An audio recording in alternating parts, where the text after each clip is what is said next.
The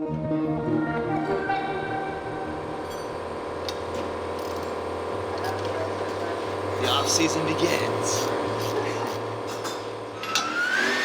The last time I drove the car was the Clutch Kickers event. It was the last time I drove the turboed setup, which was super fun. That setup was super reliable for us and I really enjoyed it. But it was time to take the car back to Texas, fully tear the car apart for our off season and refresh with a brand new motor package.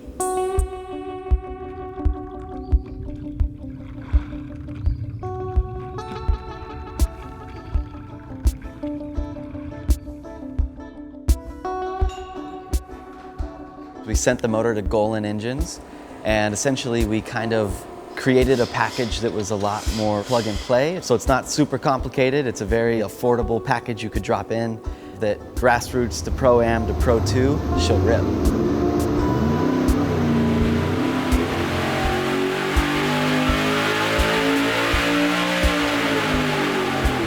We deleted the turbo. We let Chad at Golen Engines handle everything internally, and we got to work on our end here to prepare for that thing to come back.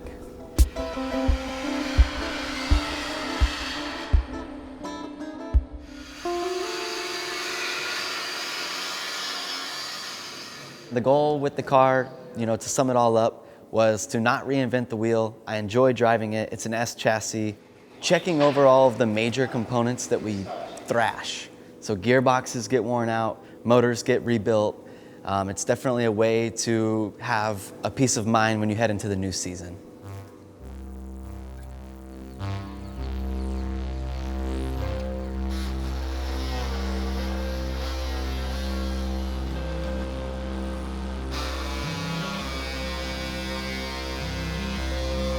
When we tore the car all the way apart, there's some things we were able to upgrade. In 2F, they made the LFC stuff, which basically replaces your entire rear end. And then we'll see how they break. And then we'll be able to toss more on. So yeah, that was one cool upgrade for us. Shout out 2F for the help. And then body kit wise, this is like my favorite aggressive kit. So we're running it again.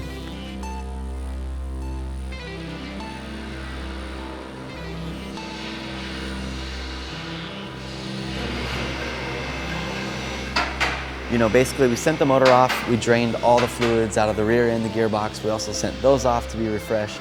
And once you send everything off, like once we sent the motor off, it's kind of like this time just slows down.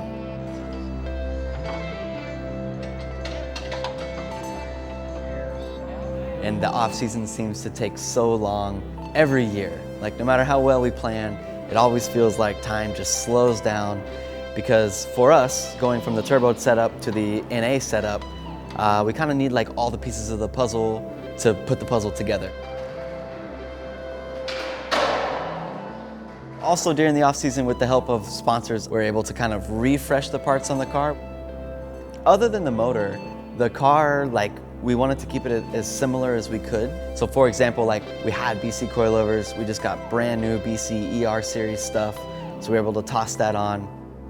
As we get support and we're able to get a new BC Racing coilover, right? My old coilover is going to the demo car behind me, which is stacking up parts to eventually have a rebirth.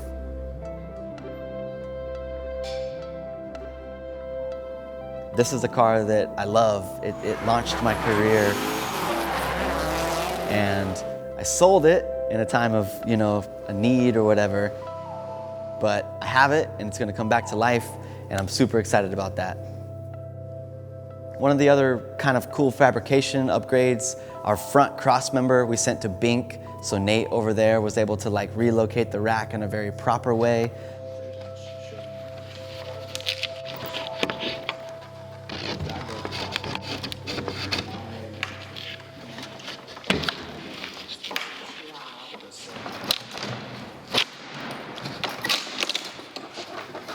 As soon as the motor arrived to 144, it literally went from a crate into the engine bay, in a blink of an eye.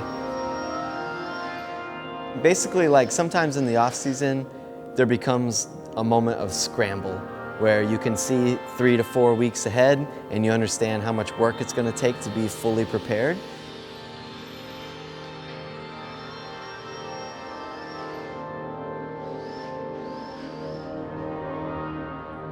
Our setup with the dry sump isn't like necessarily just plug it in. So we definitely had a lot of work to do. And now we're down to the details: motor mounts, drivetrain, fluids, and it's almost time to start the car. You know, getting the motor back is one thing, a huge chapter, and then aside from that, there's all of the other stuff that makes the motor work, stay cool, breathe.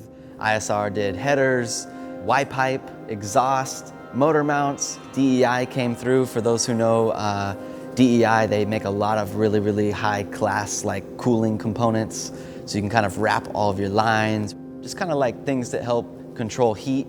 Nuke, they sent us a kind of new batch of parts, so we just kind of like revamped that stuff.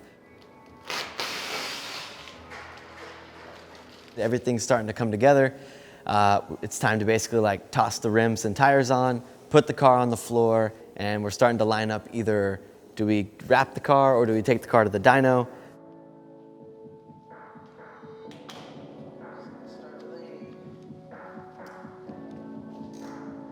I was just kind of calling around, and it turns out wrapping the car came first, and that's what we set our goal on. I basically got the car on the ground off the lift. I was able to take some tape and just chalk out some lines, push it into the trailer. Just so happened to be, of course, a nice rainy day with a steep trailer, and it just gets hectic. There you go.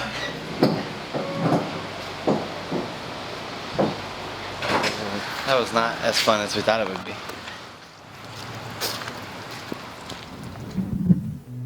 From Denton to Fortune Wraps, it's about a 45-minute drive across town. We jetted over there. Good people, small business, which we like to support.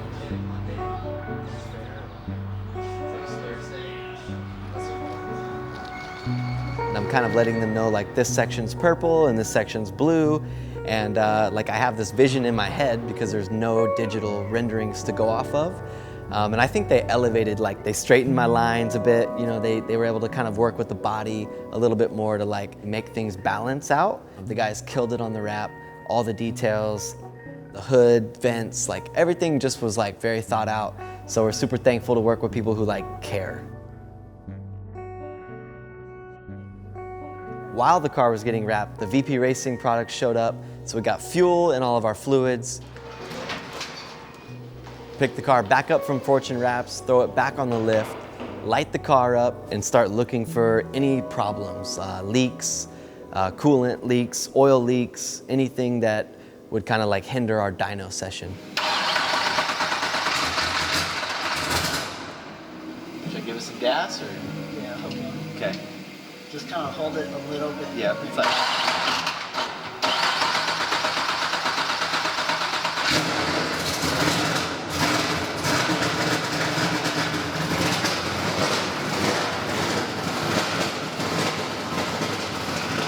But once we started the car, it wouldn't really hold an idle. The reason being is our ECU had the 2019 tune on it, which was different fuel and a different intake and a whole different like map altogether. So I was able to kind of like add some throttle to keep it alive to take it to the dyno.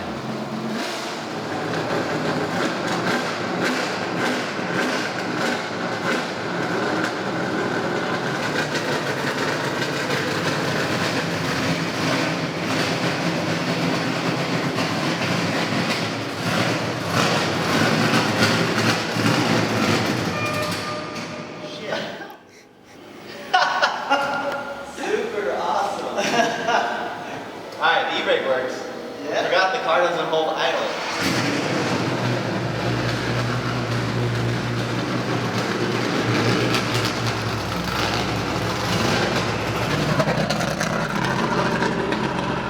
We were able to take the car outside, triple check everything before we head to the dyno.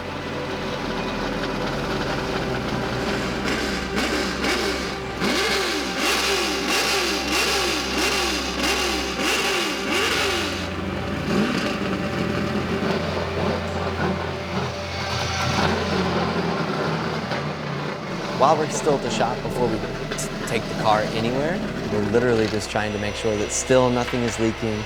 The motor can kind of warm up and cool down on its own and bleed the coolant out. That way when we do go to the dyno, there's just a few things checked off that we don't have to like experience on their time. So we just had 2 lines that leaked, we fixed those and start like eyeing up a dyno session.